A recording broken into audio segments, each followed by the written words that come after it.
what's interesting, we're all over the place, but some of the things that we're going to be talking about today are going to be universal, because human beings have some things in common when it comes to the whole thing about how we need to practice self-kindness and self-acceptance.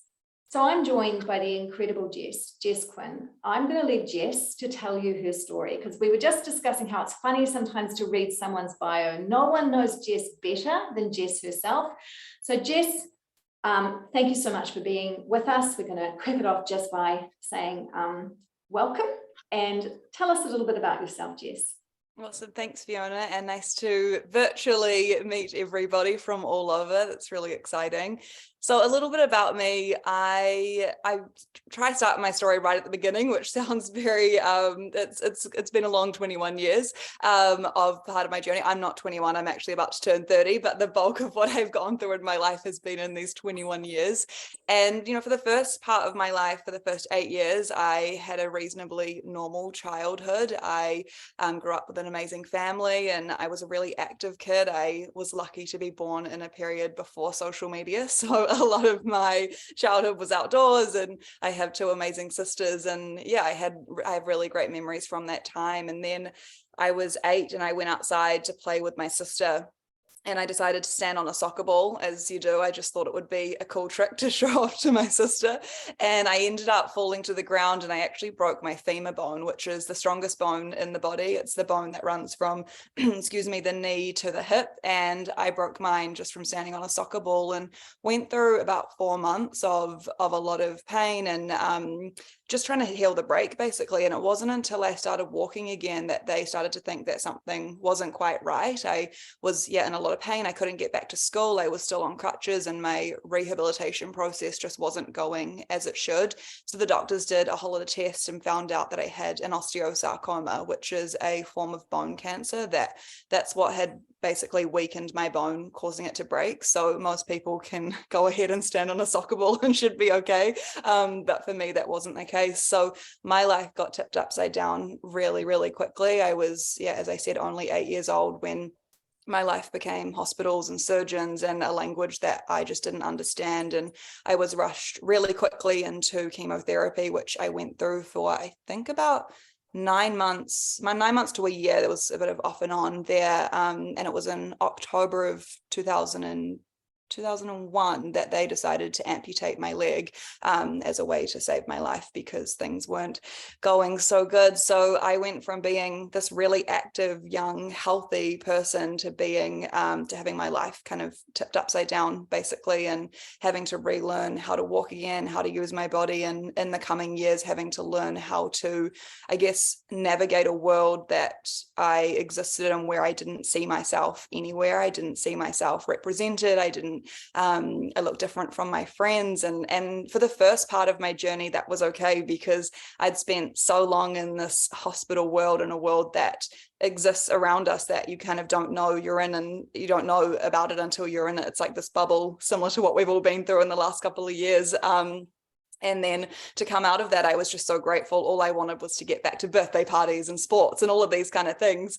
And then when I started to become kind of into my adolescence years, which many of us go through this, I struggled with body image and just understanding who I am, regardless of, I guess, my differences and what I'd gone through and the trauma that I kind of was living with from that. So my life became just figuring that out. And it was really hard for a few years there, just understanding my body. I would ask myself, why me a lot? Why did this happen to me? And how do I move forward and live a happy life? And I kind of just got to this point, I'm sure we'll touch on this a bit later, where I just knew that I had to get on with it. If I wanted to be happy, I knew cancer had taken so much from me that was out of my control, that in order to live that happy life, I needed to find a way to push through that. And so I decided to just try confidence for a while. I genuinely did that whole, fake a smile and see if it sticks. And eventually it did. And I went on to do really incredible things. I learned how to become abled within my abilities. that was a huge goal for me, was just to push the boundaries and see how far I could get to the abilities that I used to have. And the gym became a place for me where I could do that. And eventually I was able to do incredible things. I started to share my story with the world, and that went really viral and very kind of took off, and it became my job. And I ended up on Dancing with the Stars and a whole lot of things that are just like, I one day didn't think I would ever walk, and to be able to be doing dancing, and I was learning to run and do all these sorts of things, I found myself in a place where I realized that my limitations for the most part were kind of up to me, really. So that's a little bit about my journey. I could just talk for ages, but I'm sure we're going to get more into it soon. Jess, thank you. What an incredible way to start this webinar, because your ability to take us on a journey in your journey, and you are a storyteller, and stories are important.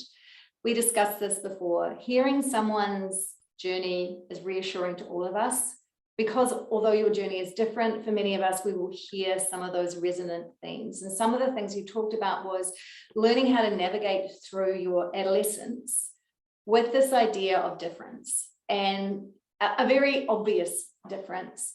And we talked about disability before. I was really interested. I'd read about you that actually you kind of, I asked you this question. I said, are you okay with the word disability? Tell others what you said to me. Yeah, it's something that I have spent my life trying to define, because I got, that's technically how someone would define my situation. I'm an amputee, I'm missing a leg, I therefore am someone living with a disability. And it's a label I never really felt like I understood or felt like I identified myself as that. And it's not, sometimes I will say, oh, I have a disability. It's not that I'm like, oh, do not say that word around me, because at the end of the day, it's a label that does, I guess society can understand that as being related to my story. But for me, when you break it down, the word disabled means that you are lacking ability. And I think, yes, that is true. There are certain things. I can't ride a bike. That's fine. I know other people with 2 legs that can't ride a bike. So why am I the person that's disabled by society? That's just a small example. And I think we're all differently abled. I think there are people in society who have, I don't know, some people have beautiful singing voices and I don't, or whatever it might be. I definitely don't have a beautiful singing voice. But we're all differently abled. And so I just kind of didn't see how that word made sense. But then I also didn't want to spend my whole life trying to fight something that just, it is what it is. Some of these labels just are an easy way to explain situations. Something else for me, I listened to a talk by an incredible woman called Amy Mullins, who's a double amputee. She walked for Alexander McQueen and has done some really incredible things. She's a Paralympian as well. And she, in her TED talk, speaks about the word disabled, and she grew up with her disability. I think she was born with it from memory.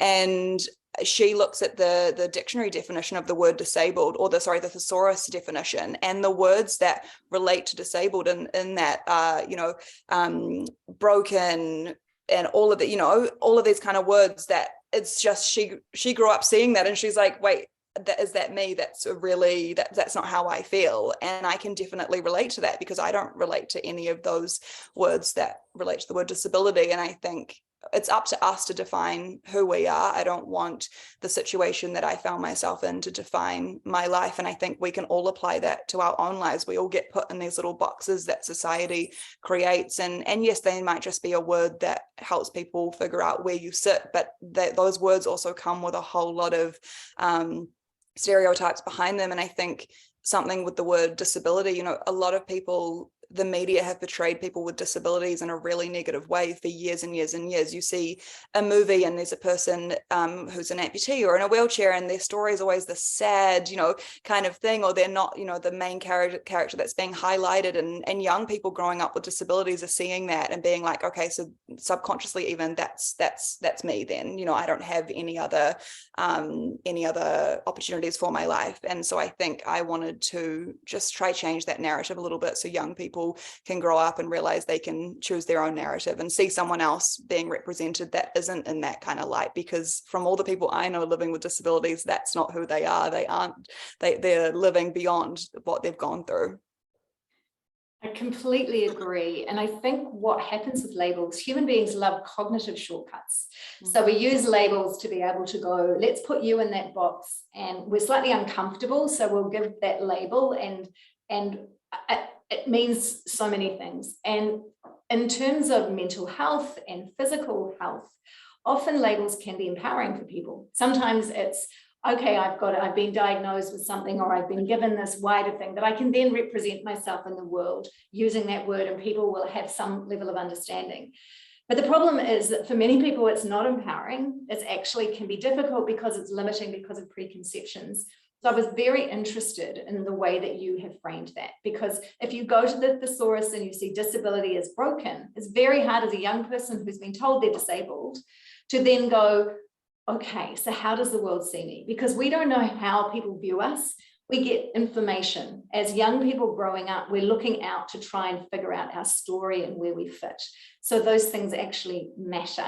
So why your story is so resonant is the idea that you are actually pushing back against that, to say, actually, we've got to be careful. Language is important, and we have to be very careful with it.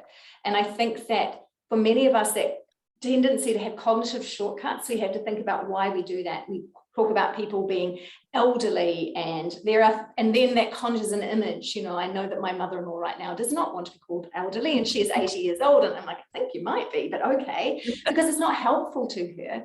Yeah. But what you just said was, sometimes it's helpful for people. So if it's helpful, then again, it's when we talk about actions or the way that we are in the world, I always think, is it hurting or harming? And if it is harming you, let's redefine it and think about it. If it's helpful to you, then embrace it and go about your business. But as human beings, we have to be careful that we are not making assumptions, because assumptions are very limiting. So in terms of your journey, did you have to overcome assumptions? Did you find that was something that you were up against? Definitely. I think as a young person, I had to, and I've been very lucky in my life, and it's kind of that nature versus nurture, to have had a confidence to push beyond the expectations or the assumptions of other people. I think even as a young person, I was always like, you know, people would assume that I'm going to sit on the sidelines in PE class or whatever it might be, and I'm like, oh no, I'm up there with everybody else, and I might do it differently, but this is how I'm going to do it. And so I think I'm lucky that I always had that confidence within myself to, not let people put me in a box. But there's definitely been times where I've definitely been caught up in that. I think a lot of the time I grew up, and I continue to grow up like this, where people aren't aware of my disability. I think, especially in the winter, my leg is very easy to hide. Not that I purposely try to hide it, but I'll get stopped in the street all the time. It'll blow your mind, but people be like, oh, what's wrong with your leg? And thinking I've had knee surgery or something. And I'm like, I actually had cancer and don't have a leg, which is always nice to see their face. But you know, I think for a lot of the time I didn't get people didn't make assumptions, because sometimes my disability isn't very obvious. But in the cases where it is, I definitely have been put in a box. And that was quite hard as probably a teenager. As a younger person, it was okay, because again, I was just figuring it out, and I just wanted to live life. But as a teenager, at times it was really, really hard. And something that as I was just explaining, I struggle with the latter. I have a mobility car park pass, because there are times where I need to be closer to where I'm going. And I have had many of occasions where I've been yelled at, or I have had notes left on my car because I don't look disabled, and therefore I can't park there.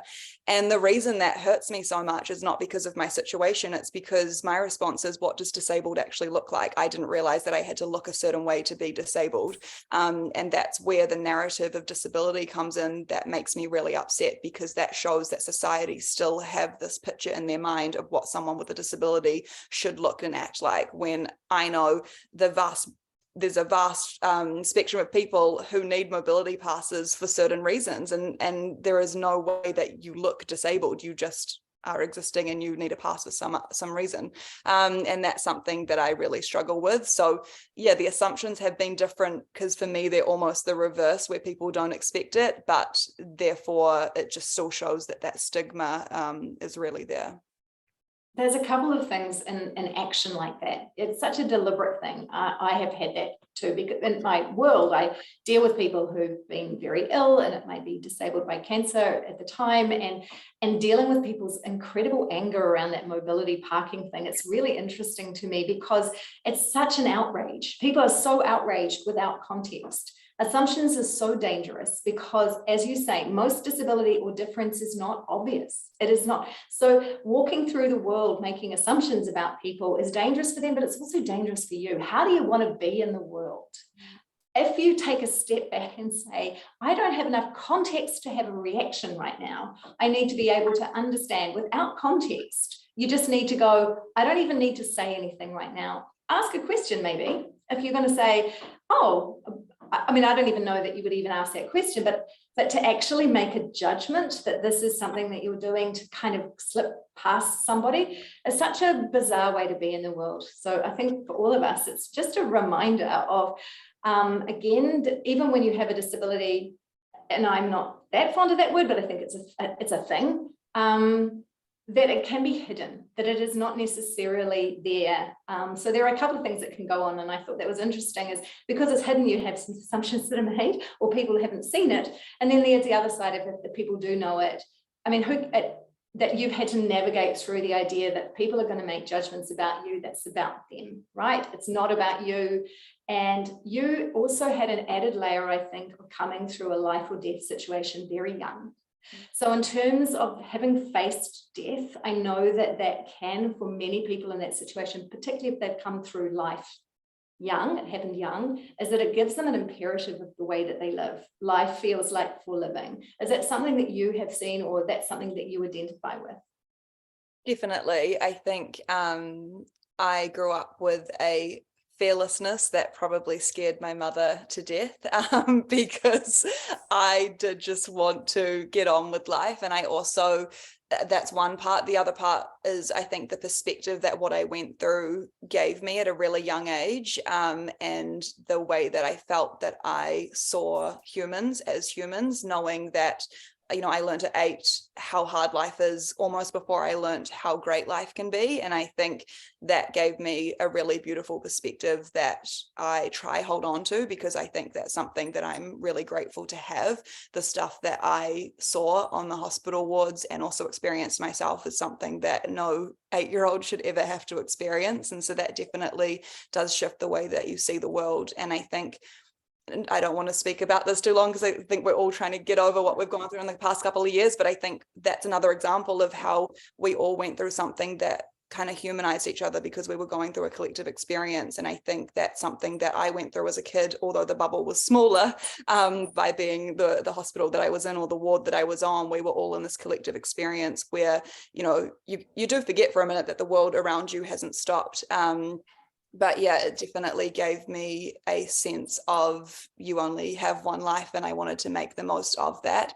So yeah, for sure. It's it's something that I speak a lot, that I'm very grateful to have gone through, which probably sounds really strange, but I know that I wouldn't be who I am today if I hadn't have learned those things, and to understand the different experiences and the hardships that we all go through. It really helped me with the little things like road rage, you know. I don't know that person who just cut me off isn't rushing to the hospital to see their young kid or whatever it might be. You know, it really helped me humanize people and realize that we're all going through hard things. I love the way that you put that. People will be familiar with some of my stories when it comes to people making, again, it's about assumptions about behavior.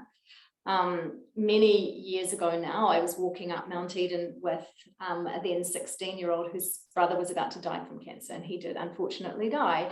And we were talking, and as we were talking, we were processing. So part of my role was just to sit and, with his family friends, just talk.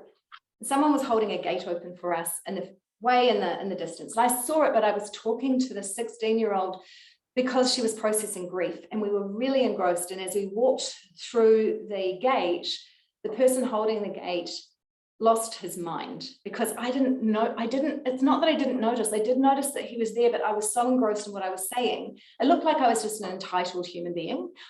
Chatting, walking through. He lost his mind because I was very rude and he yelled at both of us. And we were still in that sort of bubble of not really, it was almost like we were shocked back into reality. And I apologized profusely and he wouldn't hear it and he kept going on. And I couldn't, with this young woman standing with me, I didn't feel like I wanted to even say, look, hang on a minute. I get that I was rude and I'm really sorry, but this is the context. And that experience has stayed with me forever, because I understood his reaction, which was entitled woman, white woman walking along, and he was a person of color and he was holding the gate open. I mean, it was terrible, but in context, totally understandable. And so I try to remind myself, when people act in a way, like you say, someone in traffic or someone maybe having a bad day who just doesn't say thank you when you hold the door open, or people, I don't think, try to be dicks often. It's just about, there's often things going on for them. And that's the thing about invisible stuff. A lot of stuff that's going on for people is invisible. And so if we can have a little compassion and stand back and try not to be as judgmental, and sometimes we just are. And that brings us to the idea of being judgmental on self, the idea of how we stop that narrative in our head of being kind to self rather than critical of self. So what techniques do you have, Jess, when it comes to the idea of being self-compassion and self-kindness?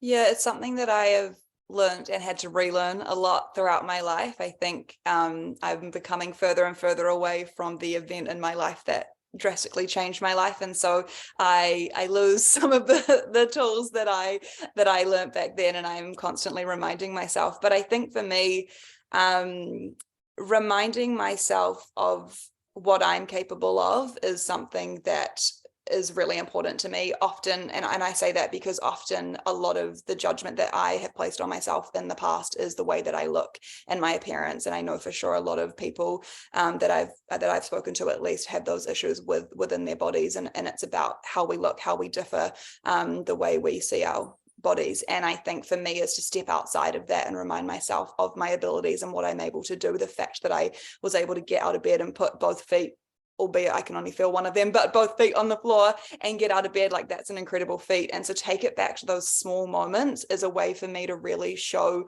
self-compassion and kindness to myself, because I'm reminded, I think sometimes we get so busy in our negative thoughts that we forget to remind ourselves of the positives in our life. So I guess it's that sense of gratitude. And I know we hear gratitude a lot. That's kind of, with gratitude journals and all those kind of things, which I personally love, but it is something that we hear a lot. But taking it back to how that can actually help you, I think is really important. So that's one thing I do. And I guess within that is slowing down as well. I think when I'm living this really busy life, I forget to stop and smell the roses, which again is an overused saying, but something that I think is really important. And another thing for me is, and I hear this as well, is speak to yourself as if it's someone that you love. And I know we hear that, but reminding yourself of what that actually is. I would never say to my friend or my sister or my partner some of the things that go on in my mind, and I have to catch myself and go, that's not okay to say to myself. I need to fuel my mind with goodness, because our bodies and our minds are the homes that we're going to live in for the entirety of our life. And I think we need to make that a really beautiful place for us to exist from a place of happiness. And I think the kinder we are to ourselves, the kinder we can be to others, because often I find those, road rages or whatever they are often a reaction because our cup is just so full that we have no room for that love and kindness for other people. So that's something that I try to remind myself as often as I can. I am on TikTok. I am nearly 30, but I'm on TikTok, and there is a trend. I feel very old on TikTok, but there's a trend going around, and people put up a photo of the younger self in the mirror, a photo of them when they're young, and so that the concept is that when they're saying negative things to themselves in the mirror, they're also saying that to that younger girl or the younger boy within you. And I think that that's really important to remind yourself of, because I would never say those things to my younger self or to my niece or whatever it might be. So to remind yourself to speak kindly to yourself, I think is really important. I think it's probably one of the most valuable things that if we can take anything from this conversation is imagine what you'd say to a best friend in the same situation that you're in. And what would you say? And I know if you've seen me, I talk about this a lot, but very few people would say to a best friend, yeah, you're really, really, really crap. People do not do that. They don't. You don't say it to a good friend anyway. And so it's hard for us sometimes to remind ourselves that actually what we're talking about is talking to ourselves, and we need to be friends with ourselves. It's actually really, I know it sounds a little bit naff. And that idea of gratitude as well. So speaking to yourself as you would a friend is really probably the key, I think, to self-kindness, but also what you talked about with gratitude. And I know that people who go through the health system sometimes can find gratitude a kind of a grating concept, particularly if they've had very difficult things happen. So if gratitude isn't for you, then it's noticing the small good things. Yeah. And that noticing small good things, what it does is, you were right, we are wired for the negatively bias. That's how our ancestors evolved, is notice all the threats in the environment, focus on them so that we can overcome them. And so that's why we're so sensitive to self-criticism as well. We're critical of self because it's about a fear. Sometimes it's fear of how we might be viewed, because if we're viewed in a negative way, maybe we would be the ones that was left out in the snow.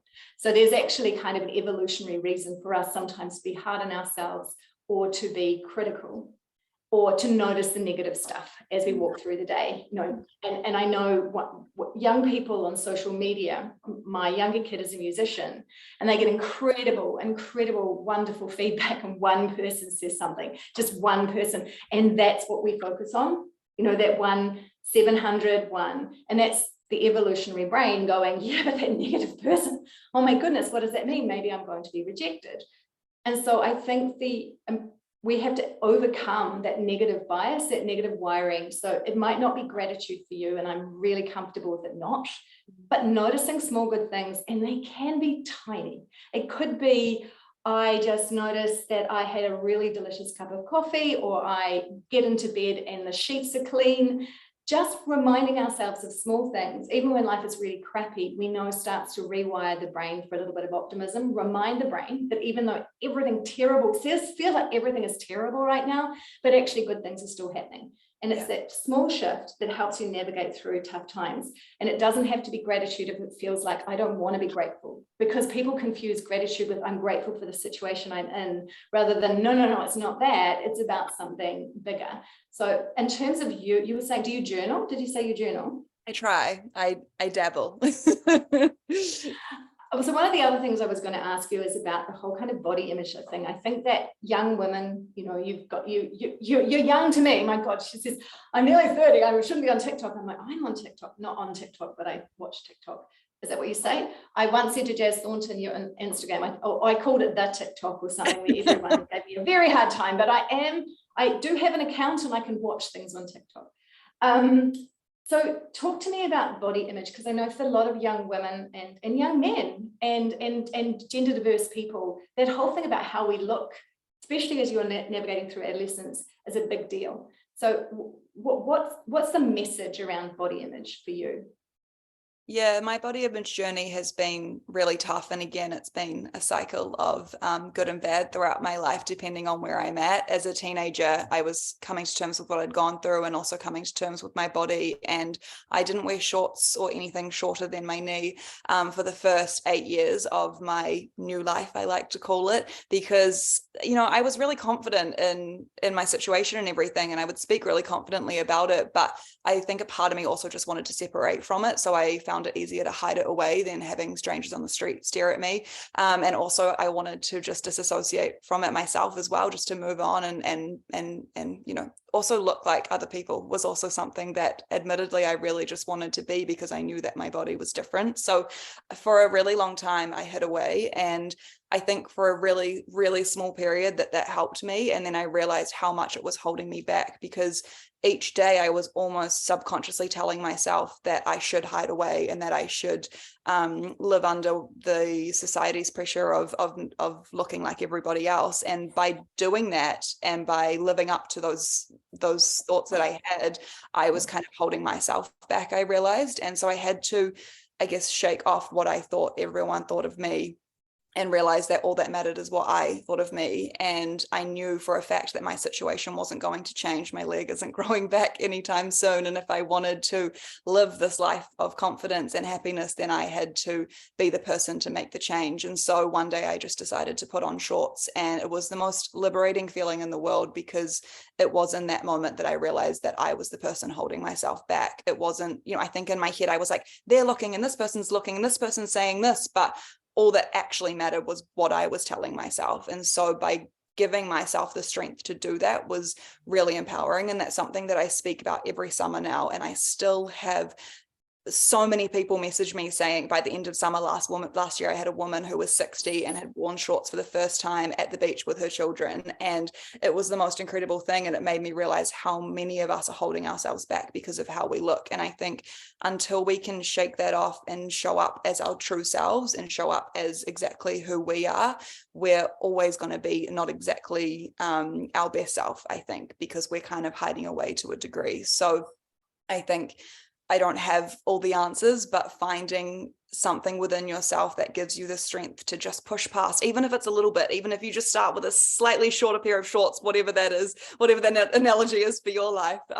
I think is really incredible. It's again, going back to what you were saying, Fiona, about those small steps, the small things we can do, and they make the biggest change. And you look back eventually and you kind of forget that you were in a different place once. Wow. I love it. It's really powerful. And I don't think there's a woman, and probably many men as well, who don't resonate with that story. And I think the whole short story is a really interesting one, because when I was younger and I had my small children, I always wore overalls. I still wear overalls. I love them. But there was a bit of the idea of, cellulite on the legs, the weird stuff that we tell ourselves that gives us value. And it does come back to the brain going that this actually feels like threat and judgment, and fear of judgment, but also the idea that we are sold a lie. We are sold a lie about what young women need to look like, and it is concerning. And of course, it creates stress. And if we're talking about mental well-being, the idea that we're living up to an impossible ideal, this is the concern that the generation who just have always been exposed to social media, is that we need to have conversations with our young people to explain that what they're seeing is real. Yeah. It's pretend. And if we can get to the point that we understand that what we're seeing is pretend, the filters that we can put on our faces, the fact that Jamie Lee Curtis was speaking about this in Hollywood. Now, she was saying that, the people that we see on magazines, especially older actresses as they age, they don't look like that in real life. So that's the other thing. It's like, and I hadn't even clocked that. I was like, oh, they've had some work done, clearly, because if you're 80, you don't look like that. But she's saying it's not even that. It's like the image that's portrayed is not even the image that would be in front of you. And I feel like we just need to start thinking about that some more. I think people should look the way they want to look. I don't have any issue with that at all. But if what we're saying is that if you don't look this way, then you're somehow failing, or that's how we're feeling, that's when we have to rewrite the narrative. I honestly think you should do whatever makes you feel fine. But if we are then selling that as the ideal, that's when we've got a problem. If the ideal is unattainable, and it's the same with body weight, it's all of those things. And why someone who's gone through your story is such a gift to the world, because it's not just what happened to you, Jess, it's who you are. The idea that you at a young age went, how do I push through to, like, I get chills when I speak about you. The idea that you didn't just go, you went, but I want this happiness. I want to get here. And I realized that it's going to be something I need to work at. It's not just going to happen. So if I want this, then I'm going to figure out the techniques. So tell me a little bit about this family of yours, because it sounds like they're pretty special. Yeah, they're pretty amazing. And I think for sure they are the reason that I am the way that I am. I think my family are just so selfless in who they are. One example of that is, I spent a lot of time in the hospital, obviously, and I was receiving chemo treatment, and there was multiple times where we thought it was my last day. And I still remember my sisters were really young. I was only 8, so they were, 12 and 6 or something, 12 and 4 actually.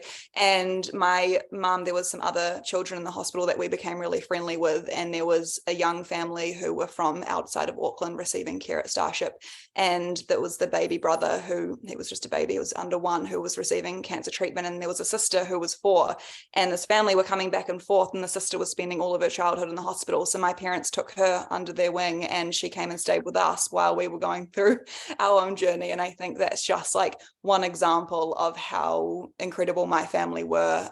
Even though they were going through their hardest time, they still wanted to support those who were going through it even harder. So I think my family, I think the way they also let me be me afterwards, my sisters never, I mean, they were really young and I looked different, I acted different, and I also got special treatment beyond measure.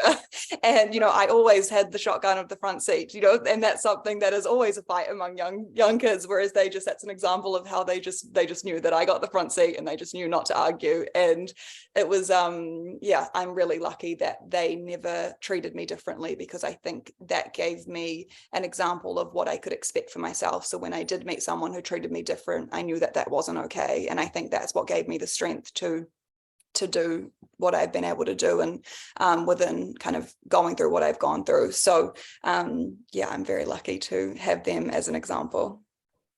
I think that's so inspiring, because understanding that the village is important. How we act in the world towards the people that we love makes a difference. So sometimes we can feel quite powerless in the world. You're walking along and you can see that rubbish happens. Cancer happens to young people, and I know that because of my work and because of my life. That has been something that I've witnessed firsthand. But really what counts sometimes is just stepping up and overcoming some of the fear. I think there's often fear around illness, and there's fear around difference, and having your village that says, you know what, you're incredible, because you are. Like I don't believe that happened prior to 8. You would have been amazing as well, because that's just at your core of who you are. But have people around you that enable you to be you. What a gift. And I guess that's one of the things that we can take away, because your story is unique, it is yours. But what do we as human beings, how do we want to be in the world? How we want to be in the world is to be able to enable people to live their best life and be themselves, because they've got so much to offer. And so that's when we have to check the assumptions. We have to check the things that mean that we start, as parents or as co-workers, we start to limit people by thinking in terms of what we assume. Yeah. And why it's important to hear someone's story, why it's so resonant and everyone wants to hear it, is actually that is just about our nonsense. People are people. And you would have been incredible no matter what. You are incredible. You have this story that helps us see the world slightly differently now. And so that is a real gift. Now, tell me a little bit about the stuff that you've done in the last few years. I hear Dancing with the Stars and modeling, I saw in an article. Tell me about that. Yeah, it's been a journey. The last couple of years, last 2 to 3 years have been really hard. I've gone through a lot of personal challenges again with my leg and with some chronic health. I got diagnosed with endometriosis, and so I've gone through a whole lot of challenges again, which has been an amazing, I don't want to just sound like a positive Polly, but it has been a nice time to kind of recheck and remind myself of that I can overcome these things, because I've overcome things before. But so the past 2 to 3 have been a bit tough, and I'm still working through a lot of those challenges. But prior to that, everything was and is amazing. I did Dancing with the Stars, which was incredible, the highlight of my life by far. I actually said no to doing the show because I didn't think that I would be able to. My younger sister is a professional dancer, which is hilarious, because she was like, of course you would then get asked to dance on live TV, and I never have been. And she is an incredible dancer. But that for me was a fear of, if I am going to learn how to dance, let's not do it in front of a million people on live TV in Lycra. But then I realized that this is an amazing opportunity for me to be able to, I guess, test my abilities again, see what I'm capable of. And the worst thing that's going to happen is I fall flat on my face, which thankfully did not happen. And we came third, which is mind blowing. So that was an incredible experience for me of, again, overcoming a narrative that I thought that was true to me. I thought that my abilities were really limited, and I was able to see beyond that. And then prior to that, a challenge I set myself was learning to run. I was a runner when I was 8. I was just starting to compete when I got diagnosed with cancer, and I really wanted to get back to that. But the surgery that I had is really unique. It's called a rotation plasty. I recommend people on their computer Google it because it's fascinating. But basically that limits my abilities even more than other amputees, and I wanted to try run. So I set myself a challenge of running 10 kilometers, and I actually failed that challenge and I think that's important to say, because we don't always I haven't just reached every goal in my life. I have limitations, and I think we all do, but that challenge was really incredible to show myself. I actually ended up being able to run 600 meters. And had I not done that challenge, I will have forever thought that I physically couldn't run at all. And that was really an incredible thing to see within myself. And then, my life became modeling, social media. The modeling came in because I didn't see myself in the world. I didn't see myself represented. And I know that there's a lot of young people like me in different bodies. And I wanted to be that body for them, that they can say, oh, wow, there's people missing a limb, or just people with differences. And so, I modeled all around the world, and did a petition about imagery touching, as you were talking to before, Fiona, because I do think it's really damaging for young people to grow up with these expectations of what a human looks like, and to find out that those aren't true. Humans have pores and pimples, and I got half of my moles removed from a photoshopper because apparently I have too many, but a few of them were fine. So there was a few experiences in my life that I realized weren't okay. So I took a stand for those, and it's been an incredible journey so far. I wrote a book, which was a really nice thing to just sum up everything I've gone through so far. If you've got questions for Jess, please pop them into the chat, and I'm going to talk to you about the book, Jess. What's the name of the book, so that we can all race out and get it? Is it still in print? Yes, it is. Yep. Yeah. It's called Still Standing. The subtitle is What I've Learned from a Life Lived Differently. And it is just all of my story, I guess, wrapped up in one, which was an incredible process. And when did you write this? Quite recently? Yeah, it came out last September, so it's been out for a year now, and I wrote it over the 2.5 years before that. Wow. So you're a writer as well as everything else. I try. It took a lot. I had to order my medical notes because I didn't remember what I'd gone through, a lot of it. And you were 8. They were about that high, exactly. So it was quite a beautiful process to really understand what I'd gone through.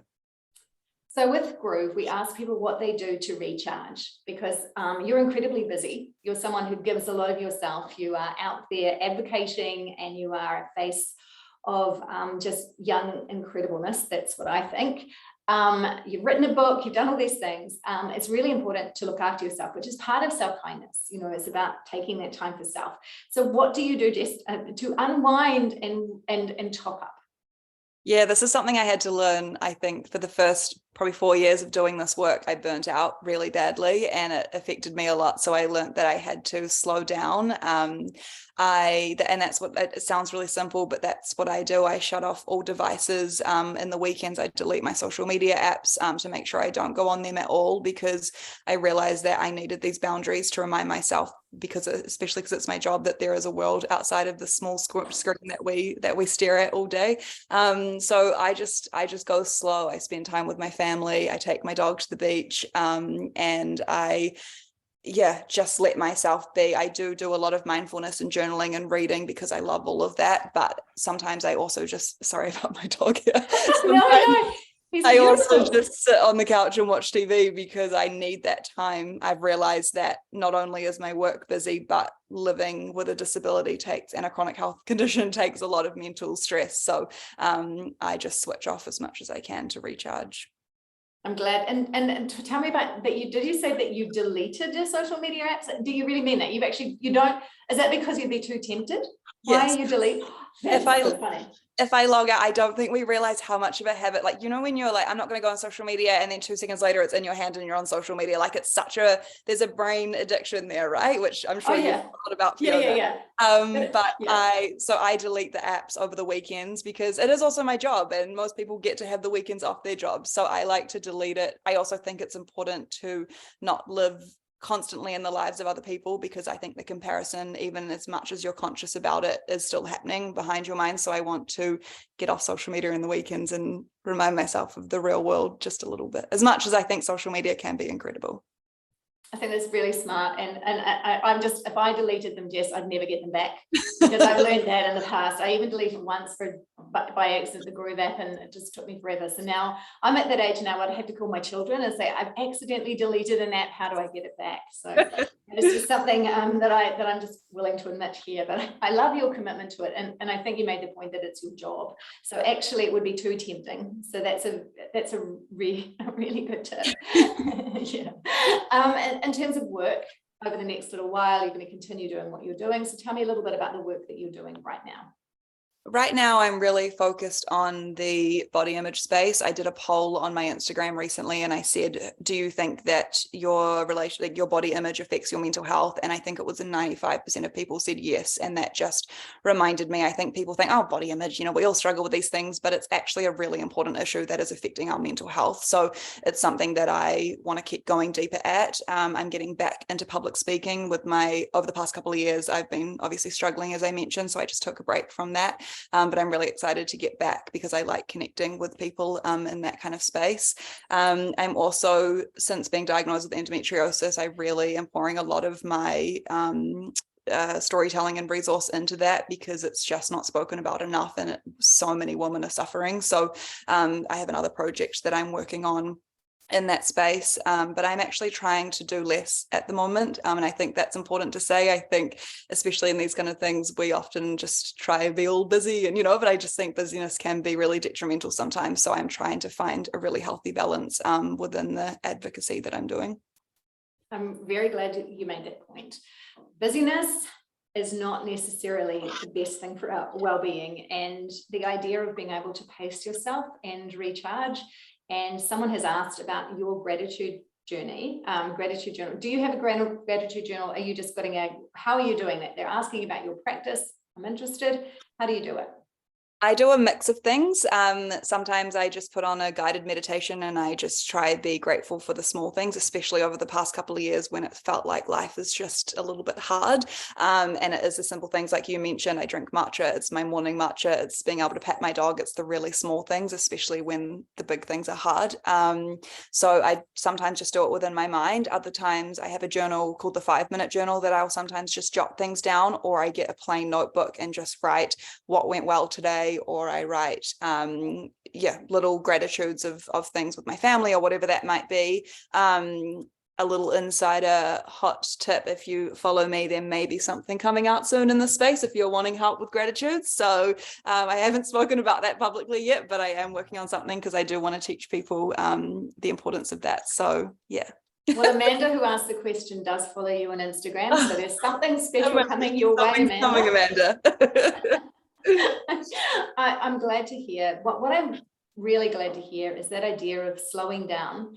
I think that in a busy world, in a world where sometimes we're frightened of thoughts, that we try to go busy. And what we do is we go busy to try and escape. And sometimes that is not necessarily the answer. Now, distraction can be really good if you need time to give your mind a break. But so I'm not anti-distraction, I'm a great distraction believer, but sometimes what we do is we use distraction to just almost avoid. And if we're using distraction as avoidance, or busyness as avoidance, or we've just got caught up in the treadmill because it's so easy to say yes. Holding your boundaries is a really important one around self-kindness and self-care, which means what can I do in terms of what do I need to do for my well-being, and what can I say no to? And I think we find that really hard. The power of no is such a difficult one because we've been programmed to think that we should be saying yes, because there's a whole thing about saying yes to everything. Shonda Rhimes wrote a book about it, and I was thinking about it going, I get it.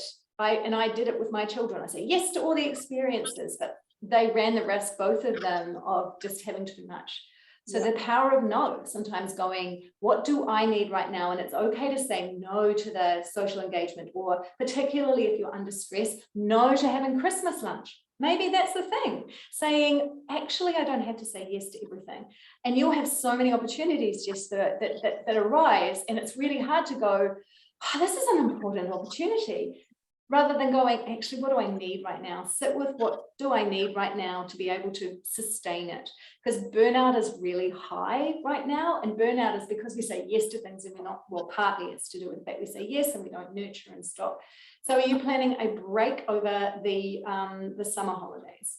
Yes, I am. I'm actually very grateful. On Friday, I'm off to Fiji. So that is a little 30th celebration. So that is going to be a little break for me. And then over the summer, I will also do the same. I try to slow down in summer. But I so agree with what you're saying. I've learned to say no a lot. And a lot of the time it's kind of, I'm not a huge social person. So a lot of the time it's social engagements that I've realized I can only handle so much. And I think that that's really important. I want to note, just as you were saying, I was thinking about it. I would love everyone to buy my book, but a book that I would like you to buy even more is a book called Laziness Does Not Exist. My therapist recommended it to me, and it is the most incredible book I have ever read. It's basically exactly what you're saying, is about how I think we have, especially in this day and age, and I think it kind of started around 2010, there was this like hustle, monetize everything you do. And now we don't have things that we do just because they're fun. We try to be perfect with everything. We try monetize everything. We have 10 side hustles going on, and there is this like really intense feel like around at the moment. And I think social media doesn't help with that, because we're seeing everyone doing all of these things, or at least saying that they're doing them. So this book is a really beautiful reminder. And there's many examples in terms of different industries that people work in, and for workplaces to, slow down, and that being lazy and doing things bad is really, really helpful for us. So laziness does not exist. I would add it to everyone's Christmas list. Okay, I'm really going to remember that. And I think the side hustle thing is really interesting. I think it's a young millennial Gen Z thing that we're seeing more and more of. You go to Instagram, you become an Instagram like you, Instagram becomes your job. So something that might have started as part of your kind of downtime and fun. And there was a saying, you do what you love and money will follow. But the problem sometimes is then you lose the joy of the things that you were doing. Yes. So we've got to make sure that we're maintaining the joy. So it's important that sometimes it's not about, I'm all for making money out of what you love. Absolutely. I think that's where I am right now. I love my job so much. It is ending up being the thing that I enjoy. Talking to people like you, Jess, is just the delight of my life. But it is also important just to do things that you love. And maybe it's not about monetizing it, because I see it more and more in the younger generation. For my generation, less so, because it just wasn't even a thing, and one of the ththings that's been confronting, and I think it's awesome for our generation, is to watch young ones coming through and saying, I'm going to be a pipe cleaner. You go, pardon, a wash? Oh, no, that I'll be able to do it. I've got a way. I just made that up, a pipe cleaner, but honestly, it could be anything that you love. You can turn it into something. And the side hustle thing is something that's growing amongst that younger generation. It's good, but I do think you run the risk of exhaustion. So I'm glad to hear that for you were going away for your 30th. Yay, taking some breaks over Christmas, spending some time on self. And one of the things that I want to thank you for is bringing up endometriosis. I think it is a lot of women suffer, including my sister and my daughter-in-law, and it's tough. And again, another hidden thing. It's hidden and it's painful and it has a real impact in life. And for a very long time, and still continues to be denied by a whole lot of the medical profession. And so you can go through a lot of suffering before you even reach diagnosis. So the more that we have those conversations, the more that we end up helping others. So not only do you just bring light to the world and give us a way of understanding gratitude and understanding how navigating difference and understanding how we talk about disability, do you bring that, but you've also brought to light some things that I know impact people on this call around the endometriosis. Jess, you're incredible, and happy birthday. Is it tomorrow? The Thursday. Well, happy birthday for Thursday. Thank you for joining us. Thank everyone who's joined us. I had a brilliant time. I know that you must have, because Jess is unbelievably incredible.